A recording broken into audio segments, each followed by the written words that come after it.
안녕하세요. 책 읽어주는 꿀잠 DJ입니다. 잘 지내셨죠? 요즘 업로드를 제가 굉장히 자주 열심히 하고 있죠.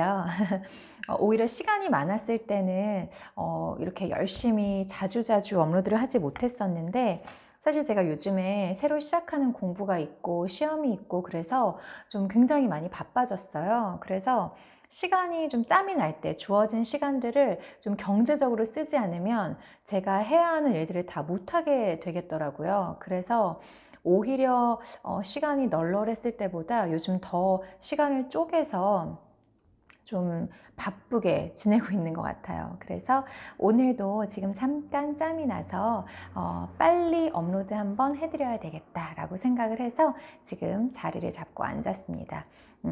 저희 아이 지금 학원에 보내고 나서 지금 딱 1시간이 비거든요. 그래서 지금 부랴부랴 커피를 타서 이렇게 한쪽 자리에 세팅을 해봤어요. 이쪽이 조금 제가 예전에 그 갈색 책상 위에서 작은 아씨들 읽어드린 그 영상도 그렇고 지금 여기도 그렇고 저희 집에 층고가 좀 높은 공간이 있어요. 그러다 보니까 어, 이 녹음을 할 때는 몰랐는데 조금 소리가 울리더라고요. 근데 그게 좀 불편하실 정도로 조금 거슬리신다고 하시면 제가 이제 여기 이 공간 2층에선 하지 않고 제가 그냥 작은 제 서재방에 가서 하도록 하겠습니다. 저는 제가 듣기에는 썩 그렇게 많이 거슬리진 않았는데 들으시는 분들이 혹시 조금 소리가 울려요 라고 불편하게 불편하다고 얘기를 해주시면 제가 다음부터는 2층에서는 하지 않는 걸로 할게요. 혹시 불편하시면 댓글 달아주세요. 지난 시간에 내 친구들이 앤의 생일 잔치에 초대를 받고 봄을 만끽하는 그 부분까지 읽어드렸고, 그 외에 아주 숨겨져 있었던, 저쪽에 숨겨져 있었던 보석 같은 정원을 발견했잖아요. 거기까지 읽어드렸습니다. 소녀들은 헬스터의 정원에 바구니를 놓아두고 주위의 숲과 들판을 돌아다니며 오후를 보내다가 경치가 좋은 외진 곳과 오솔길을 여러 군데 발견했다. 그러다 시장기가 돌자 경치가 가장 좋은 곳에서 점심을 먹었다. 그곳은 하얀 자작나무가 들어선 긴 수풀이 우거진 곳으로 시내가 졸졸 흐르는 가파른 제방 위였다. 모두들 나무 밑동에 앉아 앤이 싸운 음식을 실컷 먹었다. 신선한 공기를 마시며 돌아다녀 왕성해진 식욕 덕분에 운치 없는 샌드위치까지 맛있었다. 앤은 친구들을 위해 레모네이드와 컵을 가져왔지만 자기는 자작나무 껍질로 만든 컵으로 시원한 시냇물을 떠서 마셨다. 나무 껍질 컵에서 물이 새고 봄이면 을에 그렇듯이 시냇물에서는 흙냄새가 풍겨나왔지만 이런 때는 레모네이드보다 시냇물을 마시는 게 제격이라고 앤은 생각했다. 앤이 갑자기 손가락질하며 말했다. 얘들아, 저기 씨가 보이니? 어디? 제인과 다이애나는 자작나무에 옛날 북유럽의 씨라도 적혀있나 하고 유심히 살폈다.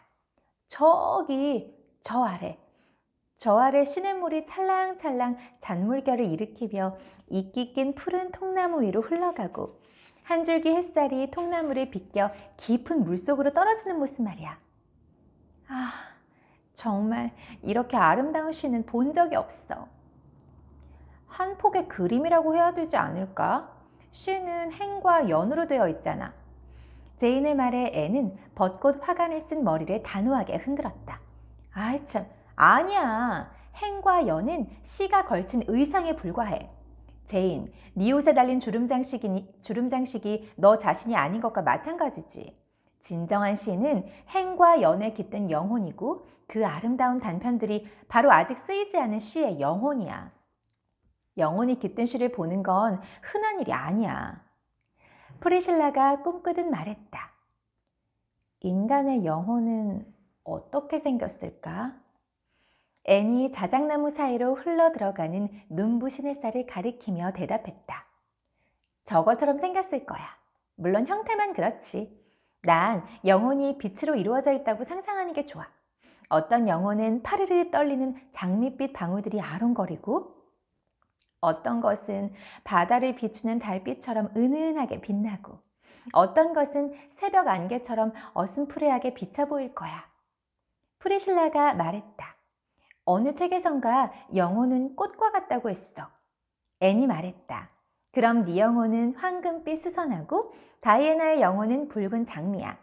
제인의 영혼은 건강해 보이고 사랑스러운 분홍 사과꽃이지.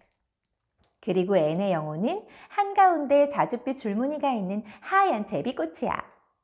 프리실라가 마무리를 지었다. 제인은 다이애나에게 앤과 프리실라가 무슨 말을 하고 있는지 모르겠다고 귀옛말을 했다. 사실 제인은 이해할 수 없을 것이다. 소녀들은 고요한 황금빛 노을과 함께 헤스터의 정원에서 꺾은 수선화를 바구니에 가득 담아 집으로 돌아왔다. 다음 날 앤은 공동묘지에 가서 헤스터의 무덤 앞에 수선화를 바쳤다.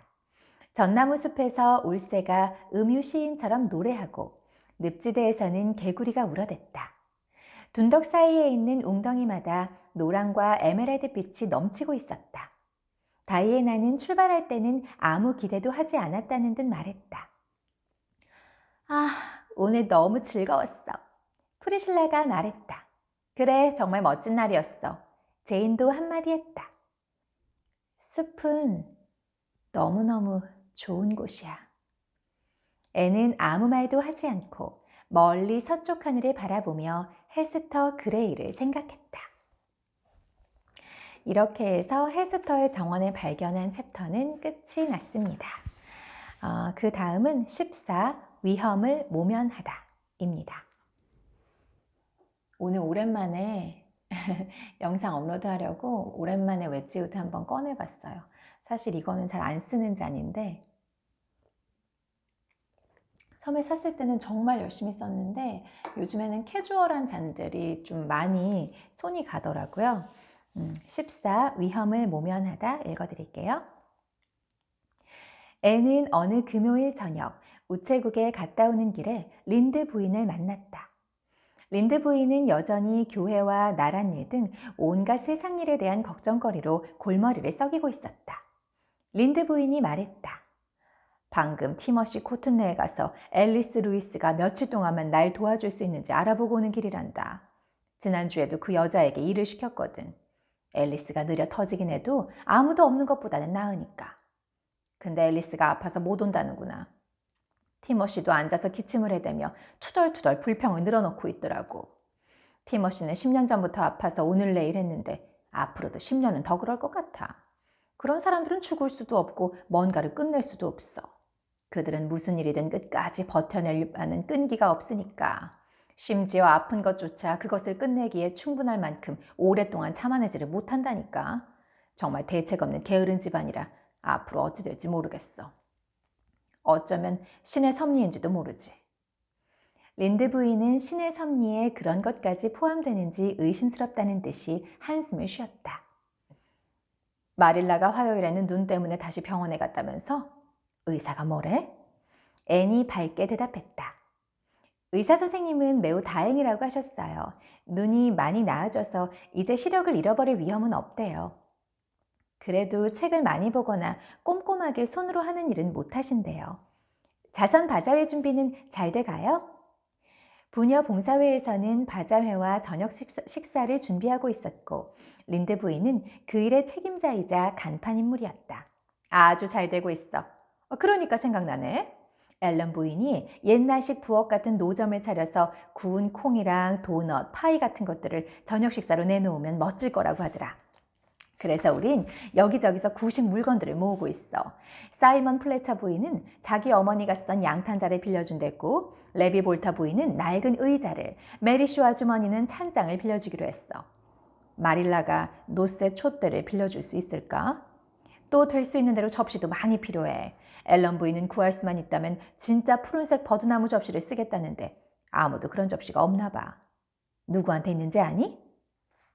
조세핀 베리 할머니한테 있어요. 편지로 바자회 때 쓸 접시를 빌려주실 수 있는지 여쭤볼게요. 그래 주면 좋겠구나. 바자회는 2주일쯤 뒤에나 열게 될 것 같아. 에이브 앤드루스 아저씨는 그때쯤 폭풍우가 올 거라고 하더라. 그러니 날씨가 좋을 건 확실해. 지금 말한 에이브 아저씨는 마을에 어느 정도 알려져 있다는 점에서는 다른 점쟁이들과 다를 바가 없었다. 그러나 사실 에이브 아저씨는 동네에서 웃음거리였다. 에이브 아저씨의 일기예보는 한 번도 맞은 적이 없었다. 자기가 마을에서 가장 똑똑하다고 자부하는 엘리샤 라이트 씨는 에이버니 사람들 누구도 샬럿타운 신문에서 일기예보를 볼 생각조차 하지 않는다고 말하곤 했다. 하지만 마을 사람들은 에이브 아저씨에게 내일 날씨를 물어보고 그 반대로 예상하곤 했다. 에이브 아저씨는 조금도 꺾이지 않고 계속 일기예보를 했다. 린드 부인의 말이 이어졌다. 우린 선거 전에 바자회를 열려고 해. 후보자들이 와서 돈을 많이 쓸 테니까. 토리 당원들은 닥치는 대로 돈을 뿌리고 있으니 한 번쯤 좋은 일로 돈 쓸 기회를 주는 것도 괜찮은 일일 거야. 매슈의 영향을 받아 앤은 열렬한 보수당 지지자였지만 아무 말도 하지 않았다. 앤은 린드 부인에게는 정치 이야기를 꺼낼 구실을 주지 않아야 한다는 정도는 알고 있었던 것이다. 앤은 마릴라 앞으로 온 브리티시 컬럼비아 우체국 소인이 찍힌 편지를 가지고 있었다. 집에 도착하자 앤은 흥분에 들떠 말했다. 아이들 외삼촌한테서 온 편지일 거예요. 마릴라 아주머니, 편지에 아이들에 대해 뭐라고 쓰여 있는지 궁금해 죽겠어요. 편지를 뜯어서 읽어보면 되지 않니? 자세히 들여다보던 마릴라 역시 흥분하고 있다는 것을 알 수 있겠지만 마릴라는 그런 내색은 전혀 하지 않은 채 무뚝뚝하게 말했다. 애는 편지를 뜯어 다소 엉성하게 쓴 편지를 훑어보았다. 애들 삼촌은 이번 봄에 아이들을 데려갈 수 없대요. 겨울 내내 앓는 바람에 결혼식도 연기됐대요. 가을이면 아이들을 데려갈 수 있을 테니까 그때까지 우리가 좀 맡아줄 수 있는지 알고 싶대요. 물론 우리가 맡아야죠. 그렇죠? 마릴라는 속으로 가슴을 쓸어내렸지만 별로 내키지 않는다는 듯 대꾸했다. 할 수 없잖니. 어쨌든 그 녀석들이 예전만큼 말썽을 부리는 건 아니니까. 어쩌면 우리가 그 애들한테 익숙해진 건지도 모르지. 데이비는 참 많이 좋아졌어. 애는 데이비의 품행에 대해 뭐라고 말할 처지가 못 된다는 듯이 조심스럽게 말했다. 데이비의 태도가 훨씬 예의 발라졌어요. 앤이 전날 밤 학교에서 돌아와 보니 마릴라는 봉사회 모임에 가고 없었다. 도라는 부엌 소파에서 잠이 들었고 데이비는 거실 벽장 속에서 마릴라의 유명한 노란 자두 통조림을 맛있게 먹고 있었다. 데이비는 그것을 손님용 통조림이라고 불렀는데 마릴라는 그 통조림에 손도 못 대게 했다. 앤이 갑자기 나타나서 벽장 밖으로 쫓아내자 데이비는 몹시 죄스러운 표정을 지었다. 데이비 키스, 저 벽장 안에 있는 건 어떤 것도 절대 손대지 않겠다고 하고서도 그 통조림을 먹다니. 네가 얼마나 잘못한 건지 모르겠니? 데이비는 겨우 인정했다. 내가 잘못했다는 건 알아. 하지만 앤 누나, 자두 통조림은 너무 맛있어. 그냥 들여다보기만 했는데 어찌나 먹음직스러워 보이는지 조금 맛만 보려고 했어. 손가락 끝에 살짝 찍어봤을 뿐이란 말이야. 앤은 신음소리를 냈다. 데이비는 계속 설명했다. 그리고 손가락을 깨끗이 핥아먹었어. 근데 생각보다 훨씬 더 맛있어서 숟가락으로 막 퍼먹기 시작했지. 앤은 데이비에게 자두 통조림을 훔쳐먹은 죄에 대해 진지하게 얘기를 해주었다. 결국 데이비는 양심의 가책을 받고 다시는 그러지 않겠다고 약속하며 참회의 입맞춤을 했다. 데이비가 흐뭇해하며 말했다. 아무튼 천국엔 통조림이 많다니 너무 좋아. 앤은 웃음을 참으며 말했다. 우리가 바라면 그럴지도 모르지. 근데 왜 그렇게 생각하지? 교리 문답서에 나오잖아. 아니야 데이비. 교리 문답서엔 그런 얘기는 없어. 데이비가 우겼다. 분명히 있어. 마릴라 아주머니가 저번 일요일에 가르쳐준 문답에서 나왔단 말이야. 우리는 하나님을 왜 사랑해야 합니까? 답은 하나님은 우리에게 보존식품을 주시고 우리를 구원해 주시기 때문입니다 였어. 보존식품이란 통조림을 경건하게 말한 것 뿐이잖아. 애는 허둥대며 말했다. 물 좀 마시고 올게. 애는 곧 돌아와서 단어 하나로 문장의 의미가 크게 바뀐다는 사실을 데이비에게 설명하느라 한동안 진땀을 흘렸다. 괄호하고 옴기니에 그 주석이 붙어 있는데요. preserve라는 영어 단어에는 지키다, 보호하다라는 뜻 외에 보존식품이란 두 가지 뜻이 있는데 데이비는 후자의 뜻만 알고 있어 문장을 잘못 이해한 것이다 라고 친절하게 적어주셨습니다. 데이비는 결국 앤의 설명에 실망스러운 한숨을 내쉬었다. 어쩐지 너무 좋다 했어. 게다가 찬송가에 나오는 것처럼 안식일이 끝없이 계속되면 하느님이 통조림 만들 시간이나 있을지 모르겠더라고. 이젠 천국에 가고 싶지 않아, 누나. 천국에도 토요일이 있을까? 그럼 토요일뿐만 아니라 다른 멋진 날도 있어. 천국에서 지내는 하루하루는 그 전날보다 훨씬 아름다울 거야. 애는 마릴라가 옆에 있다가 충격을 받지 않은 게 다행이라고 생각했다. 두말할 필요도 없이 마릴라는 쌍둥이에게 안전한 구식 방법으로 신학을 가르치며 멋대로 공상하지 못하게 했다. 마릴라는 일요일마다 쌍둥이에게 찬송가 하나, 교리문답 한 대목, 성서 두 구절을 가르쳤다. 도라는 얌전히 배우며 마치 작은 기계처럼 모두 다 이해하고 관심이 있는 것처럼 암송했다. 반대로 데이비는 왕성한 호기심을 가지고 있어 마릴라가 데이비의 장래를 우려할 만한 질문을 해댔다. 체스터 슬론이 그러는데 천국에 가면 하얀 드레스를 입고 걸어다니면서 하프를 켜기만 하면 된대. 그래서 체스터는 노인이 돼서나 천국에 가고 싶대. 그때쯤이면 그러는 걸 더 좋아할지도 모르니까. 게다가 하얀 드레스를 입고 다닐 걸 생각하면 끔찍하대. 나도 그런 게 싫어. 누나, 남자 천사는 바지 입으면 왜 안 되는 거야? 최수터는 그런 것들에 관심이 많아. 식구들이 걔를 목사로 만들려고 하기 때문이야. 할머니가 최수터를 위해 대학에 보낼 돈을 남기셨는데 목사가 안 되면 그 돈을 받을 수 없으니까 꼭 목사가 되어야 한대. 걔네 할머니는 집안에 목사가 있는 걸 대단히 자랑스러운 일로 생각한대. 최수터는 대장장이가 되고 싶지만 목사도 그리 싫진 않대. 하지만 목사가 되면 재미있는 일이 별로 없을 테니까 목사 수업을 받기 전에 마음껏 놀 거래. 난 블레어 아저씨 같은 상점 주인이 돼서 사탕이랑 바나나를 가득 쌓아둘 거야.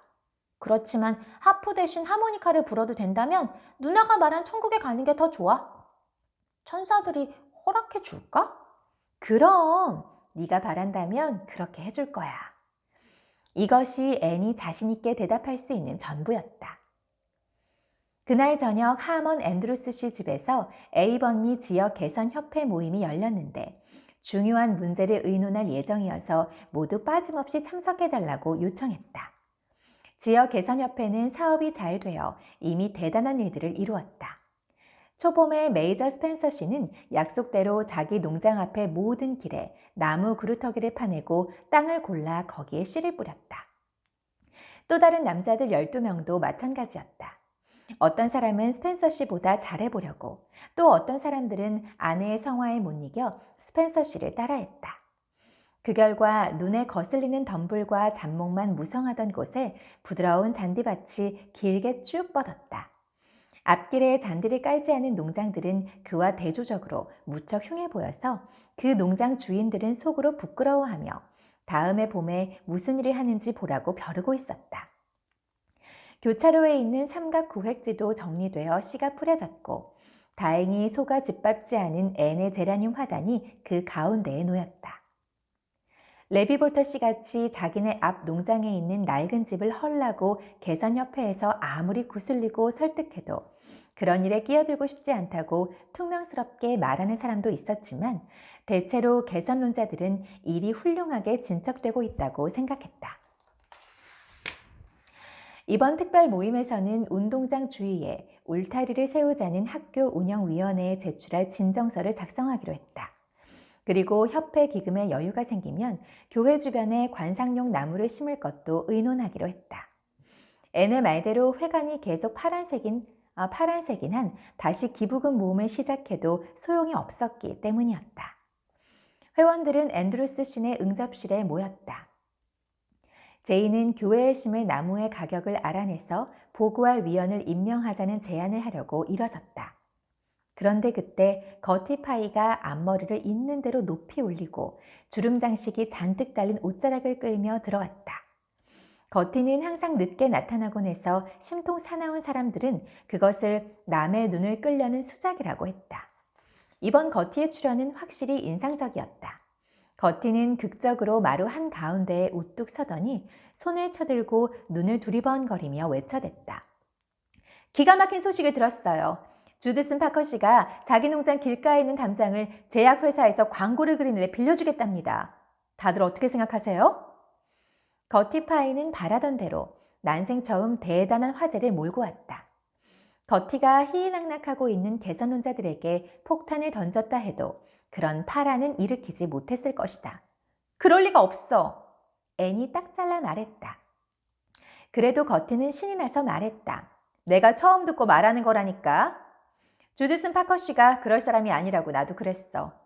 하지만 오늘 오후 아버지가 파커 씨를 만나서 물어봤더니 사실이라고 했대. 상상해봐. 뉴브리지 길가에 있는 파커시 농장을 따라 온갖 약 광고가 쭉 늘어서 있는 꼴이란 얼마나 끔찍하겠니? 무슨 말인지 알겠어?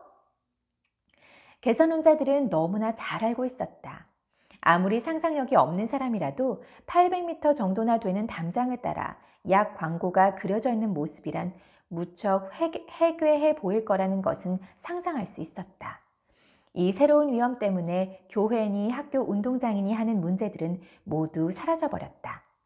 회의 규칙이나 규정들도 자출에 감추었고 애는 낙심하여 회의록을 쓸 생각도 못했다. 모든 사람들이 한꺼번에 떠드는 바람에 분위기는 온통 시끌벅적했다. 애는 그중 가장 흥분해 있었는데도 사람들에게 호소했다. 다들 진정해. 그리고 막을 방법을 생각해보자. 제인이 비통하게 소리쳤다. 그 일을 무슨 수로 막겠어? 다들 주드슨 파커 씨가 어떤 사람인지 알고 있잖아. 파커 씨는 돈이라면 무슨 짓이든 하는 사람이야. 그 사람은 공동체 정신이나 미적 감각이라곤 눈꼽만치도 없어. 전망은 불투명해 보였다. 주드슨 파커 씨와 그 누이 마사 파커는 에이버니에 다른 친척이 없었기 때문에 인척 관계를 빌미로 압력을 넣을 수도 없었다. 마사 파커는 젊은이를, 특히나 개선론자들을 마땅찮게 생각하는 꼭 그만한 연배의 여자였다. 주드슨 씨는 명랑하고 말주변이 좋고 친절하고 상냥해서 친구가 얼마 없다는 것이 오히려 이상한 일이었다. 아마 너무나 많은 사업 거래에서 성공을 거두었기 때문에 별 인심을 얻지 못한 탓일 것이다. 주드슨 씨는 빈틈없기로 유명했고 지조가 없는 사람이라는 게 대부분의 의견이었다. 프레드 라이트가 단언했다. 주드슨 파커 씨는 자기식에 정직하게 돈 버는 기회를 잡으면 절대 놓치지 않을 거야. 애는 낙담하여 말했다. 누구든 파커 씨 마음을 바꿀 수 있을 만한 사람이 없을까? 캐리 슬론이 제안했다. 파커 씨는 화이트 샌즈에 사는 루이자 스펜서를 만나러 다니는데 루이자라면 담장을 빌려주지 못하게 설득할 수 있을지도 몰라. 길버트가 단호하게 말했다. 안 돼. 난 그 여자를 잘 알아. 그 여잔 개선협회 따윈 믿지도 않아. 돈만 믿는다고. 오히려 주드슨 씨를 부추길 거야. 줄리아 벨이 말했다. 주드슨 씨를 찾아가 항의할 소위원회를 만드는 수밖에 없겠어. 그리고 반드시 여자를 내보내야 해. 그 사람은 남자애들에게는 함부로 대하거든. 하지만 난 안 갈 거니까 날 지명하지는 마. 올리버 슬론이 제안했다. 앤이 가는 게 좋겠어. 주드슨 씨와 얘기할 수 있는 사람은 앤 뿐이야. 앤은 기꺼이 가서 얘기를 나눌 수는 있지만 옆에서 거들 사람이 필요하다고 제기했다. 그래서 다이애나와 제인이 앤을 거들기로 하고 개선론자들은 분개하여 성난 벌처럼 웅성거리다가 해산했다. 앤은 걱정이 되어 새벽까지 잠을 이루지 못하고 뒤척이다가 학교 운영위원회가 학교에 담장을 두르고 거기에다 피부약을 먹어보세요라는 글씨로 가득 메우는 꿈을 꾸었다. 소위원회 위원들은 다음날 오후 주드슨 파커 씨를 방문했다. 앤은 파커 씨에게 악독한 계획을 그만둬달라고 사정했고 제인과 다이애나도 든든하게 거들어 주었다. 파커 씨는 말솜씨 좋고 친절하고 비위를 잘 맞추는 사람이었다. 방문객에게 해바라기처럼 우아하다고 몇 마디 칭찬을 늘어놓다가 매력적인 숙녀분들의 제의를 거절하다니 정말 유감이지만 사업은 사업이니 요즘 같은 불경기에는 감정에 얽매일 여유가 없다고 말했다. 파커 씨는 경박스러운 눈을 빛내며 덧붙였다. 하지만 한 가지는 얘기하지. 담당자에게 빨간색이나 노란색처럼 고상한 색깔을 사용하라고 말이다. 절대 파란색 같은 건 쓰지 말라고. 퇴짜를 맞은 위원들은 부하가 치밀었지만 아무 말도 못하고 돌아왔다. 그러니까 그 마을 회관 색깔을 파란색으로 색칠하게 됐잖아요. 그거를 비꼬면서 하는 얘기죠. 니네 일이나 잘해 뭐 이런 거지. 그쵸? 퇴짜를 맞은 위원들은 부하가 치밀었지만 아무 말도 못하고 돌아왔다. 제인이 자기도 모르게 린드 부인의 말투로 말했다. 할 만큼 했으니 나머지는 신의 섭리에 맡기는 수밖에. 다이애나가 곰곰이 생각하더니 말했다. 앨런 목사님이 도와줄 수 없을까? 앤이 고개를 저었다. 아니야. 특히 지금은 목사님네 아기가 몹시 아픈데 이런 일로 걱정시켜 드릴 수는 없어. 파커 씨는 우리에게 한 것처럼 앨런 목사님을 교묘하게 따돌릴 거야. 요즘 들어 착실히 교회에 다니는 모양인데 그건 단지 루이자 스펜서의 아버지가 워낙 연세가 많고 그런 일에 까다로운 사람이기 때문이야. 제인이 불끈 화가 치밀어 말했다. 주드슨 파커 씨는 에이버니에서 담장을 빌려줄 생각을 하는 유일한 사람일 거야. 레비 볼터 아저씨나 로렌조 화이트 아저씨는 구두쇠라고는 해도 그런 창피스러운 짓은 하지 않아. 그분들은 여론을 아주 존중하니까.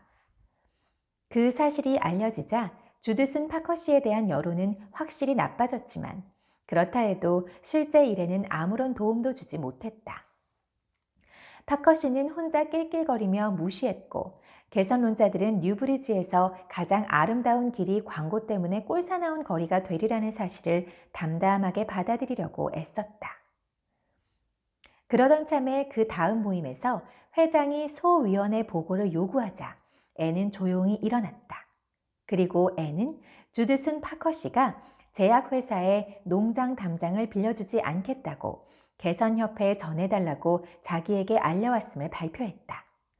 제인과 다이애나는 잘못 들었나 자기 귀를 의심하며 눈을 휘둥그레 떴다.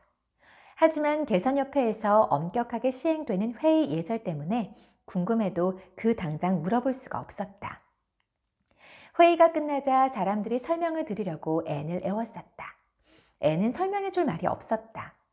전날 주드슨 파커 씨가 길 가던 앤을 따라와서 개선협회가 제약회사 광고에 대해 갖고 있는 유별난 편견에 자신도 따르기로 했다고 말했다.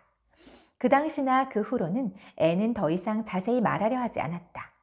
그러나 제인 앤드루스는 집에 가던 길에 올리버 슬론에게 자기가 보기엔 주드슨 파커 씨가 결심을 바꾼 데에는 앤 셜리가 말한 것보다 더 많은 우여곡절이 있을 거라고 말했다. 제인의 말은 사실이었다. 그 전날 저녁 앤은 해변에 있는 어빙 부인 집에 갔다가 지름길을 따라 집으로 돌아오고 있었다. 앤은 낮은 해변 기슭의 들판을 지나 로버트 디킨슨 집 아래에 있는 너도 밤나무 숲을 거쳐 작은 오솔길로 갔다. 그 오솔길은 상상력이 없는 사람들에게는 베리 연못으로 알려져 있는 반짝이는 호수 바로 위에 큰 길로 이어져 있었다. 오솔길이 시작되는 길목에서 두 남자가 한쪽에 마차를 세워놓고 앉아 있었다. 한 사람은 주드슨 파커 씨고 다른 사람은 제리 코코런 씨였다. 코코런 씨는 린드 부인이 장황하게 강조한 것처럼 한 번도 뒤가 구린 일이 드러난 적이 없는 뉴브리지 사람이었다. 농기구 대리점을 운영하고 있는 코코런 씨는 매우 정치적인 인물로 온갖 정치 문제에 관여하고 있었다. 캐나다에서 총선이 있기 전 코코런 씨가 자기 당 후보 선거운동을 하느라고 몇 주 동안 바쁘게 돌아다녔다. 앤은 우연히 너도 밤나무 가지가 늘어져 있는 곳 아래를 지나다가 코코런 씨의 말을 듣게 되었다. 이봐 자네, 파커, 자네가 만약 아메스 베리한테 투표한다면 지난 봄에 샀던 쟁기 한 벌 값을 쳐주지. 그 돈을 돌려받는 게 싫진 않겠지? 파커 씨는 씩 웃고 거드름을 피우며 느릿느릿 말했다. 좀 그러시다면 그렇게 하는 게 좋을 것 같군요. 요즘같이 어려운 시기에는 누구나 제 입속을 차려야죠. 그 순간 두 사람은 앤을 보았고 하던 말을 뚝 그쳤다. 앤은 쌀쌀맞게 인사를 하고 평소보다 더 턱을 높이 쳐들고 계속 걸어갔다. 곧 주드슨 파커 씨가 앤을 뒤따라와서 상냥하게 물었다. 데워다 줄까, 앤? 고맙지만 됐어요. 애는 예의 바르게 대답했지만 그 목소리에서 느껴지는 따가운 경멸은 주드슨 파커 씨의 무딘 양심을 파고들었다. 파커 씨는 화가 나서 시뻘개진 얼굴로 곱배를 잡아당겼다. 그러나 다음 순간 신중하게 자신을 추슬렀다. 파커 씨는 똑바로 앞만 보면서 차분히 걸어가는 앤을 꺼림직하게 바라보았다. 만약 앤이 속이 빤히 보이는 코코런의 제의를 내가 허락하는 소리를 들었다면? 빌어먹을 코코런 녀석. 내가 미지근한 말로 표현했기에 망정이지 두고두고 곤란할 뻔했어. 그리고 하필 너도밤나무 숲에서 몰래 엿보기나 하는 버릇없는 저 빨간머리 여선생도 지옥에나 가라.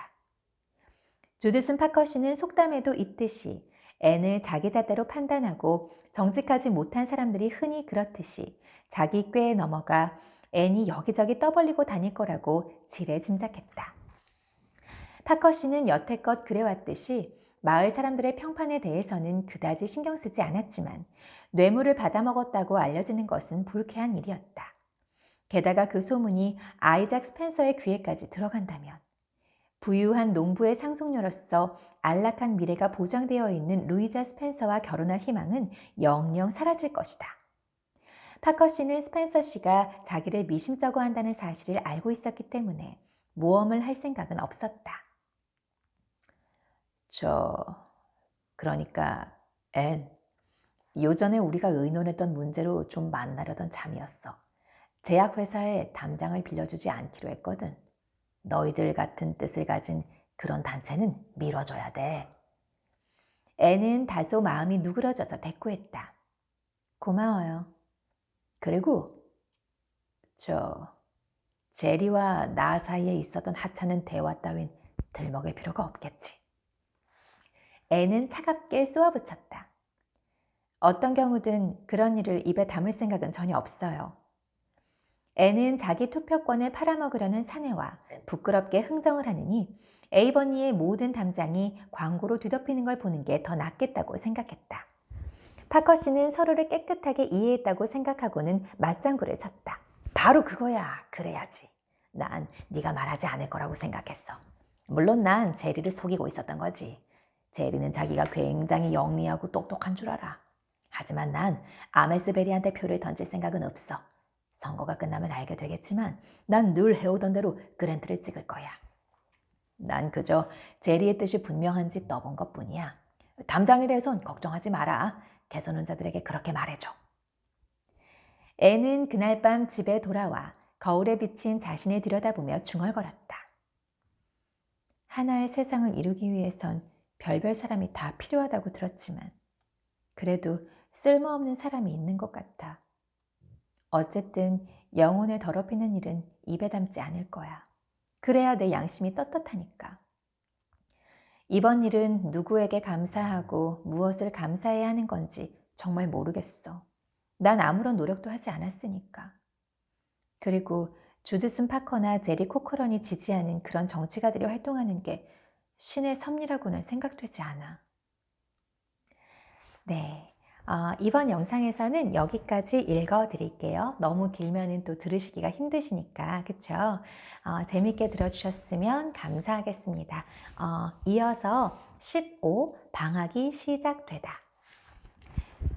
보시면 아시겠지만 앤하고 옆에 조그만 귀여운 꼬맹이 남자친구가 있죠?